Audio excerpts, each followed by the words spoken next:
जय हिंद दोस्तों आज हम लोग इस वीडियो में पढ़ने वाले हैं एलसीएम और एचसीएफ के क्वेश्चन। ठीक है दोस्तों, देखिए हमारे एग्जाम में दोस्तों एलसीएम एचसीएफ के बहुत सारे क्वेश्चन पूछे जाते हैं। प्रत्येक एग्जाम में कम से कम 2 से 3 क्वेश्चन ज़्यादातर आ जाते हैं। ठीक है, घुमा फिरा के पूछा जाता है और होता वो एचसीएफ और एलसीएम का ही क्वेश्चन। ठीक है ना, तो देखिए आज बहुत बेहतरीन टॉपिक है दोस्तों, बहुत बेहतरीन तरीके से बताने वाला हूँ जो बहुत आसानी से कम सेकंडों में आंसर आने वाला है। ठीक है दोस्तों, तो आइए चलते हैं क्वेश्चन पे। देखिए इसका बेसिक जो है एलसीएम एचसीएफ का बेसिक मैंने एक वीडियो बनाया है।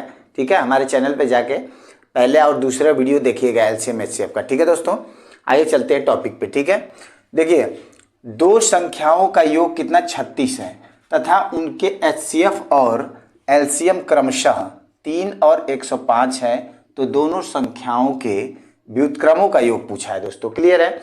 देखिए तो हम मान लेते हैं कि माना पहली संख्या क्या है दोस्तों x है और दूसरी क्या हो जाएगी हमारी, मान के चलो y है। इसके कंडीशन के हिसाब से बोला है कि x प्लस वाई बराबर कितना है दोस्तों 36 है। पहला बोला ना दो संख्याओं का योग कितना है 36 है। ठीक है, और उसके बाद बोल रहा है कि उनके एचसीएफ और एलसीएम क्रमशः है, यानी एचसीएफ ये है और एलसीएम ये है। देखिए दोस्तों एक चीज मैंने पहले वीडियो में बताया है कि यानी दो संख्या और लसा गुणे मौसा बराबर दोनों संख्याओं के गुणनफल के बराबर होता है। यानी कोई संख्या है, ठीक है, यानी कि एचसीएफ, ठीक है दोस्तों, गुणे एलसीएम, ठीक है ना, दो संख्याओं का बराबर क्या हो जाएगा, पहली संख्या गुणे दूसरी संख्या। क्लियर है दोस्तों, यानी उनका लसा गुणे मौसा, ये चीज हमेशा याद रखिएगा। ठीक है, दो संख्याओं का एचसीएफ और एलसीएम का गुणनफल सदैव दोनों संख्याओं के गुणनफल के बराबर होता है। ठीक है, अब बात समझिए, ये हमारा मौसा हो गया और ये हमारा क्या हो गया, लसा हो गया। क्लियर है दोस्तों, तो अब अगर हम इन दो संख्याओं का गुणनफल निकाल लें इस दोनों का, तो यानी एक्स वाई बराबर कितना हो जाएगा दोस्तों, 3 गुणे कितना हो जाएगा 105 हो जाएगा कि नहीं हो जाएगा। क्लियर है, इतना तक समझ में आया। अब देखिए, अब हमें पूछा क्या कि दोनों संख्याओं के व्युत्क्रमों का योग, तो दोनों संख्या यही है, इनका व्युत्क्रम कर लेते हैं। 1/x प्लस कितना हो जाएगा दोस्तों 1/y कितना हो जाएगा, लेते कितना हो जाएगा xy हो जाएगा। क्लियर है, इधर x कट जाएगा, y बचेगा, प्लस इधर क्या हो जाएगा x हो जाएगा। क्लियर है, अब इतना आ गया दोस्तों। अब इसका मान पुट कर लीजिए, देखिए xy प्लस का मान कितना 36 है, तो यहाँ 36 रख लीजिए इसके ऊपर। ठीक है, और यहाँ कितना है इसका, यानी 3 गुणे 105 है। ठीक है दोस्तों, अब 3 से काट लीजिए, कितना बार में 12 बार में, 12 3 36।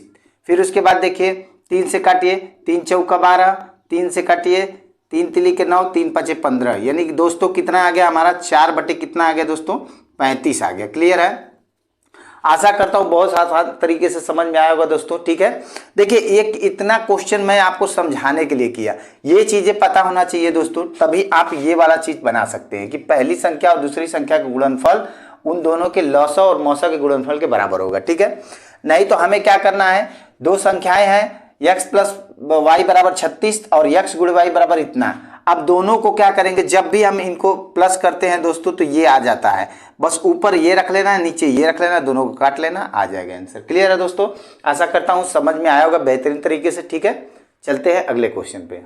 ये दोस्तों क्वेश्चन देखते हैं।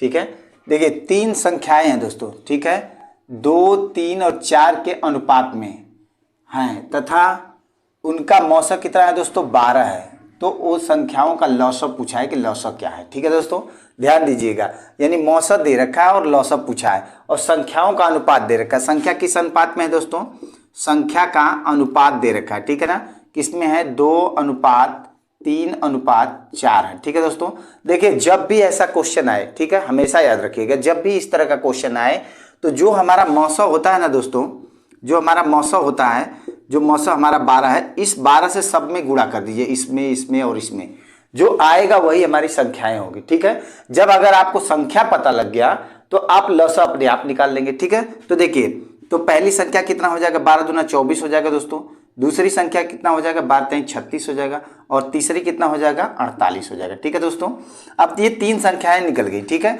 अब इनका हमें क्या निकालना है, लसा निकालना है। ठीक है, तो देखिए लौसन निकालना है, तो जब लौसन निकालेंगे दोस्तों, तो लौसन निकालने का सबसे आसान तरीका गुणनखंड कर लो या फिर भाग दे लो, तो देखो कितना हो जाएगा, यानी 24, 36, ठीक है दोस्तों, और 48। ठीक है, अब काटिए, देखिए 2 से काटेंगे कितना हो जाएगा 12, इधर कितना हो जाएगा 18 और इधर कितना हो जाएगा 24। ठीक है दोस्तों, फिर 2 से काट लीजिए 6 हो जाएगा, 9 हो जाएगा, फिर 12 हो जाएगा। फिर 2 से काटिए, कितना हो जाएगा 3 हो जाएगा।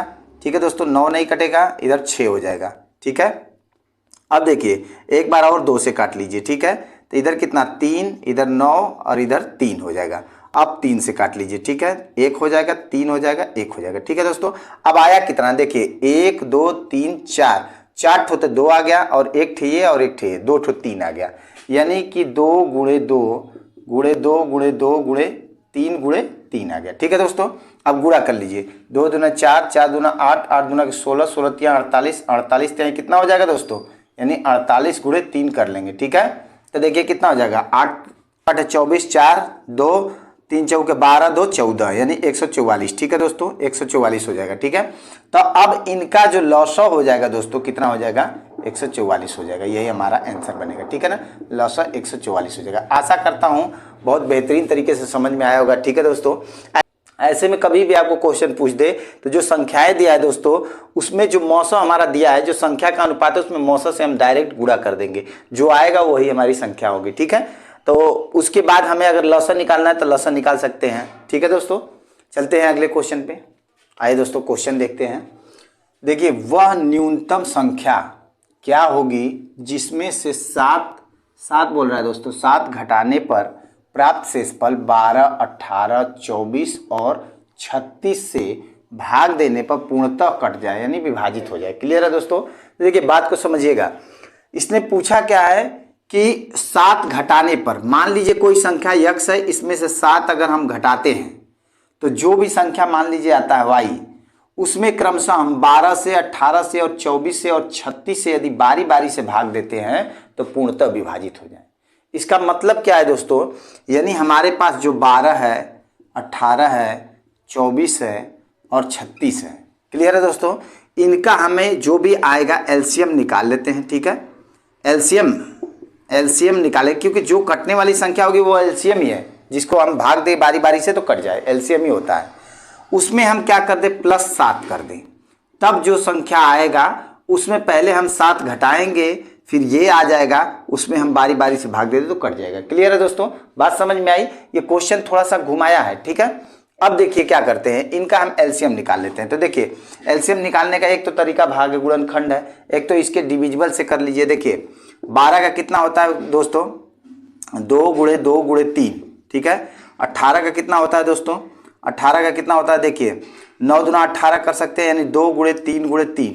ठीक है, उसके बाद 24 का कितना होता है दोस्तों, 12 दूना 24 होता है। ठीक है, तो 12 का ये होगा, अब फिर गुणे 2, यानी 2 गुणे 2 गुणे 2 गुणे 3 हो जाएगा। ठीक है, 2 दूना के 4, 4 दूना के 8, 8 3 के 24। ठीक है, अब बच गया 36, 36 कर लीजिए, कितना हो जाएगा 12 तिहाई 36 हो जाएगा दोस्तों। 12 में 3 का गुणा, यानी 2 ठे 2 और 2 ठे 3 हो जाएगा। क्लियर है दोस्तों? 2 दूना के 4, 4 3 12, 12 3 36। ठीक है, अब देखिए एलसीएम क्या होता है, इस मेथड से निकालते हैं। तो जो अधिकतम बार संख्या है उसे लिखते हैं। तो देखिए अधिकतम बार 2 कितना बार आया, यहाँ 2 बार आया है, यहाँ 1 ही बार, यहाँ 3 बार आया है, यहाँ 2 बार आया, तो 3 बार वाला लिखेंगे। ठीक है, यानी कि 2 गुणे 2 गुणे 2 हो जाएगा। ठीक है, और 3 देखेंगे तो 3 यहाँ 1 ही बार आया, यहाँ 2 बार आ गया, यहाँ 1 बार आया, यहाँ 2 बार आया, तो अधिकतम 2 बार आया है, तो 2 बार वाला लिख लेंगे। ठीक है दोस्तों, यानी 2 बार वाला 3 गुणे 3 हो जाएगा। तो अब देखिए गुणा कर लीजिए, यही हमारा एलसीएम हो जाएगा। ठीक है, तो 2 दूना के 4, 4 दूना के 8, 8 3 के 24, 24 तिहाई कितना हो जाएगा 72, यानी कि हमारा एलसीएम 72 आ गया। क्लियर है दोस्तों? अब जो संख्या होगी उसमें क्या करेंगे, +7 कर देंगे, यानी कितना हो जाएगा दोस्तों 79 हो जाएगा। ये हमारा क्या बनेगा, आंसर बनेगा। क्लियर है दोस्तों? आशा करता हूं समझ में आया होगा। देखिए अब हमारा 79 आया है ना दोस्तों, ध्यान दीजिएगा। अब इसमें से 7 यदि हम घटा देते हैं तो बचता कितना, 72 है। अब 72 से देखिए भाग दीजिए, 12 छंग 72 हो जाएगा, 18 तिया 54, 18 चौक 72 हो जाएगा, 24 तिहाई 72 हो जाएगा और 36 दूना 72 हो जाएगा, यानी सबसे कट जाएगा। क्लियर है दोस्तों? आशा करता हूं बहुत बेहतरीन समझ में आएगा दोस्तों। यदि वीडियो समझ में आ रही है दोस्तों तो वीडियो को लाइक शेयर सब्सक्राइब जरूर कीजिए। क्लियर है दोस्तों? बड़ी मेहनत लगती है दोस्तों बनाने में वीडियो। ठीक है, तो चलते हैं अगले क्वेश्चन पे। दोस्तों क्वेश्चन देखते हैं। देखिए 50 लीटर और 80 लीटर के 2 बर्तनों में दूध भरा हुआ है। ठीक है दोस्तों, यानी एक 50 लीटर का गैलन है और दूसरा कौन सा है दोस्तों, 80 लीटर का गैलन। ठीक है, 80 लीटर का गैलन। ठीक है दोस्तों, और ये 50 लीटर। ठीक है, इन दोनों में क्या है, दूध भरा हुआ है। कह रहा उस बर्तन की क्षमता क्या होगी जो दोनों बर्तनों के दूध को पूरा पूरा माप सके। क्लियर है दोस्तों। देखिए कभी कभी आपको 2 दे देगा, मान लीजिए इसमें 2 दिया है, किसी किसी में 4, 5, 6, 7 भी दे देगा गैलन। ठीक है दोस्तों। तो देखिए ऐसी जो है क्वेश्चन को कैसे करते हैं, यानी ये पूछना क्या चाह रहा है, क्वेश्चन में पूछना क्या चाह रहा है, कह रहा है वो छोटा से छोटा कौन सा नाप होगा, ठीक है दोस्तों, कितने लीटर का होगा कि जो है कि इसको नापा जाए तो पूरी तरह नाप दे। क्लियर है दोस्तों। तो इनका हम क्या निकालेंगे, HCF निकालेंगे। याद रखिएगा इस तरह के क्वेश्चन में जब भी आए HCF निकालते हैं। जो इनका HCF आ जाएगा दोस्तों वही क्या हो जाएगा, हमारा ये छोटा से छोटा बर्तन का माप हो जाएगा। ठीक है। तो देखिए आइए निकालते हैं। ठीक है। देखिए इधर 50 हो गया और इधर 80 हो गया। ठीक है दोस्तों। भाग विधि से भी कर सकते हैं लेकिन आपको तरीका अलग अलग बता रहा हूं। ठीक है। देखिए तो क्या हो जाएगा, 50 का गुणनखंड कितना हो जाएगा दोस्तों, 10 गुणे 5 हो जाएगा, यानी 5 में क्या हो जाएगा, 10 में 2 गुणे 5 यानी 2 गुणे 5 गुणे 5 हो जाएगा। ठीक है दोस्तों। यानी 2 पचे 10, 5 50 हो जाएगा। 80 का कितना होता है, 16 पचे 80। ठीक है। तो 16 का कितना हो जाएगा दोस्तों, यानी कि 2 दुना के 4, 4 दुना के यानी 4 और 4 चौके 16 हो जाएगा। ठीक है दोस्तों। 16 पचे 80 इतना हो गया। अब देखिए जो कॉमन होता है दोस्तों वही लिया जाता है, वो भी मिनिमम वाला। तो देखिए एक ठो 5 यहाँ है और एक ठो 5 यहाँ है कम से कम, तो एक ठो तो 5 आ गया। फिर उसके बाद एक ठो 2 यहाँ है और एक ठो 2 यहाँ है, मिनिमम 1 है, इसमें तो कई सारे हैं तो एक ही लेंगे। क्लियर है दोस्तों। अब कितना आ गया हमारे पास, 10 आ गया। ठीक है। तो अब देखिए जो हमारा लीटर होगा वो 10 लीटर होगा दोस्तों। ठीक है ना, यानी मौसम 10 लीटर आ गया। अगर आप डिविजिबल मेथड से करेंगे तो देखिए कितना होता है, 50 में 80 का डिवाइड करेंगे। ठीक है। तो कितना बार जाएगा, एक बार जाएगा, यानी कितना रह गया दोस्तों, 30 रह गया। 30 को 50 से करेंगे तो फिर कितना बार जाएगा, एक बार, यानी कितना रह गया, 20 रह गया। अब 20 को 30 से करेंगे दोस्तों तो कितना बार जाएगा, एक बार जाएगा, यानी 20 हो जाएगा। ठीक है। बचा कितना, 10। 10 को 20 से करेंगे तो कितना बार, 2 बार, यानी 20 कट जाएगा। जहाँ कट गया वही मौसा हो जाएगा। तो यानी मौसा कितना हो जाएगा दोस्तों, मौसा हो जाएगा 10। ठीक है। अब यानी कि 10 वही लीटर है। ठीक है, जो इन दूध भरे 2 गैलनों में दूध को पूरा माप सके। क्लियर है दोस्तों। ये भी तरीका है और ये भी तरीका है, जो तरीका आपको अच्छा लगे उससे करिए। ठीक है दोस्तों। आशा करता हूँ बेहतरीन तरीके से समझ में आया होगा। ठीक है दोस्तों। आज के लिए सिर्फ इतना ही। धन्यवाद।